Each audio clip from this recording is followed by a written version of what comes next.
Kami dari kelompok 10 yang beranggotakan Bagas Alfarizi, Zaini Abdi Subari, Adia Sedinata Uda, dan saya sendiri Jonathan Setiawan Unjul. Di sini kami membahas framework TOGAF ADM. Pertama, apa itu TOGAF? The Open Group Arsitektur atau TOGAF Framework adalah sebuah kerangka kerja yang dapat digunakan untuk mengembangkan arsitektur yang diperlukan untuk pemenuhan kebutuhan bisnis. Sebagai sebuah metodologi enterprise arsitektur, TOGAF menawarkan kerangka kerja level tinggi untuk pengembangkan enterprise software.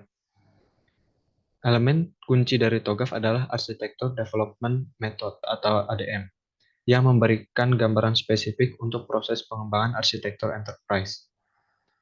ADM adalah fitur penting yang memungkinkan perusahaan mendefinisikan kebutuhan bisnis dan membangun arsitektur spesifik untuk memenuhi kebutuhan itu.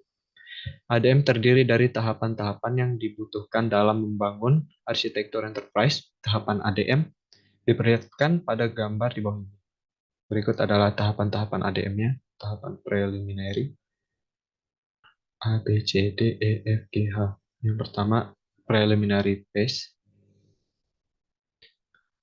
Fase ini mencakup aktivitas persiapan untuk menyusun kapabilitas arsitektur termasuk kostumasi TOGAF dan mendefinisikan prinsip-prinsip arsitektur.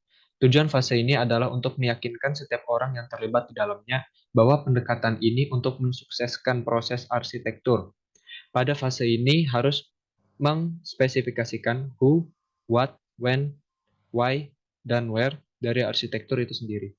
Yang pertama adalah what. What adalah ruang lingkup dari usaha. Yang kedua, who adalah siapa yang memodelkannya, siapa orang yang akan bertanggung jawab untuk mengerjakan arsitektur tersebut, di mana mereka akan dialokasikan dan bagaimana peranan mereka.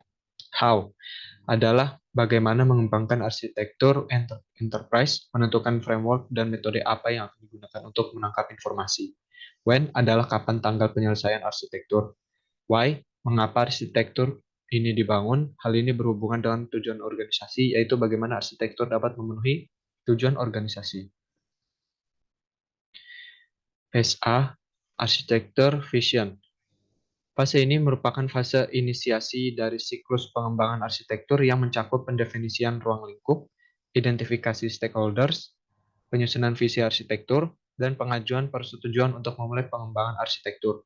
Beberapa tujuan dari fase ini adalah, yang pertama, menjamin evolusi dari siklus pengembangan arsitektur mendapat pengakuan dan dukungan dari manajemen enterprise. Mensahkan prinsip bisnis, tujuan bisnis dan pergerakan strategi bisnis organisasi. Mendefinisikan ruang lingkup dan melakukan identifikasi dan memprioritaskan komponen dari arsitektur saat ini. Mendefinisikan kebutuhan bisnis yang akan dicapai dalam usaha arsitektur ini dan batasannya. Menghasilkan visi arsitektur yang menunjukkan respon terhadap kebutuhan dan batasannya. Dan selanjutnya akan dilanjutkan oleh teman saya, Adiasa Dinata Uda. Baik, akan saya lanjutkan untuk fase B, bisnis arsitektur. Fase ini mencakup pengembangan arsitektur bisnis untuk mendukung visi arsitektur yang telah disepakati. Pada tahap ini, tools dan metode umum untuk pemodelan seperti Integration Definition, IDEP, dan Unified Modeling Language atau UML bisa digunakan untuk membangun model yang diperlukan. Beberapa tujuan dari fase ini adalah menguraikan deskripsi arsitektur bisnis dasar, mengembangkan arsitektur bisnis tujuan, menguraikan strategi produk dan atau servis dan aspek geografis, informasi, fungsional, dan organisasi dari lingkungan bisnis yang berdasarkan pada prinsip bisnis, tujuan bisnis, dan penggerak strategi. Menganalisis gap antara arsitektur saat ini dan tujuan. Memilih titik pandang yang relevan yang memungkinkan arsitek mendemokan bagaimana maksud stakeholder dalam arsitektur bisnis. Memilih tools dan teknik relevan yang akan digunakan dalam sudut pandang yang dipilih. Untuk fase C, Information System Arsitektur. Pada tahap ini lebih menekankan pada aktivitas bagaimana arsitektur sistem informasi dikembangkan. Pendefinisian arsitektur sistem informasi dalam tahapan ini meliputi arsitektur data dan arsitektur aplikasi yang akan digunakan oleh organisasi. Arsitektur data lebih memfokuskan pada bagaimana data digunakan untuk kebutuhan fungsi bisnis, proses, dan layanan. Teknik yang biasa digunakan yaitu ER diagram, kelas diagram, dan objek diagram. Tujuan dari fase ini adalah mengembangkan arsitektur tujuan dalam domain data dan aplikasi. Ruang lingkup dari proses bisnis yang didukung dalam fase C dibatasi pada proses-proses yang didukung oleh TI dan interface dari proses-proses yang berkaitan dengan non-TI. Implementasi dari arsitektur ini mungkin tidak perlu dalam urutan yang sama, diutamakan terlebih dahulu yang begitu sangat dibutuhkan. Kemudian untuk fase D, teknologi arsitektur. Membangun arsitektur teknologi yang diinginkan dimulai dari penentuan jenis kandidat teknologi yang diperlukan dengan menggunakan teknologi portofolio katalog yang meliputi perangkat lunak dan perangkat keras. Dalam tahapan ini juga mempertimbangkan alternatif-alternatif yang diperlukan dalam pemilihan teknologi.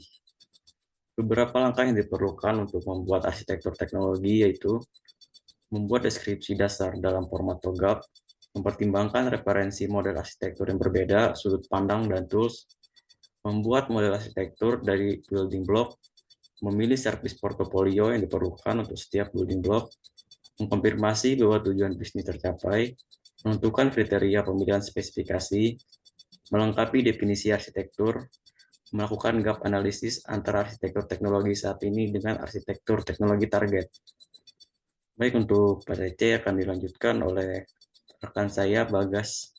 Saya akan lanjutkan untuk selanjutnya yaitu PSE Opportunity and Solution. Pada tahap ini akan dievaluasi model yang telah dibangun untuk arsitektur saat ini dan tujuan. Identifikasi proyek utama yang akan dilaksanakan untuk mengimplementasikan arsitektur tujuan dan klasifikasikan sebagai pengembangan baru atau penggunaan kembali sistem yang sudah ada.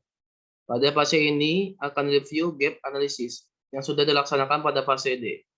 Tujuan dari fase ini adalah mengevaluasi dan memilih pilihan implementasi yang diidentifikasikan dalam pengembangan arsitektur target yang bervariasi. Identifikasi parameter strategi untuk perubahan dan proyek yang akan dilaksanakan dalam pergerakan dari lingkungan saat ini ke tujuan. Yang ketiga, menafsirkan ketergantungan biaya dan manfaat dari proyek-proyek yang bervariasi. Dan terakhir, menghasilkan sebuah implementasi keseluruhan dan strategi migrasi sebuah rencana dan implementasi detail.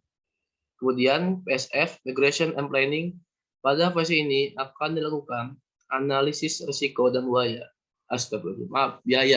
Tujuan dari fase ini adalah untuk memulai proyek implementasi yang bervariasi menjadi urutan prioritas.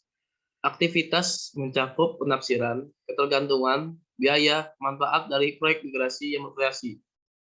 Daftar prioritas proyek akan berjalan untuk membentuk dasar dari perencanaan implementasi, detail, dan rencana migrasi.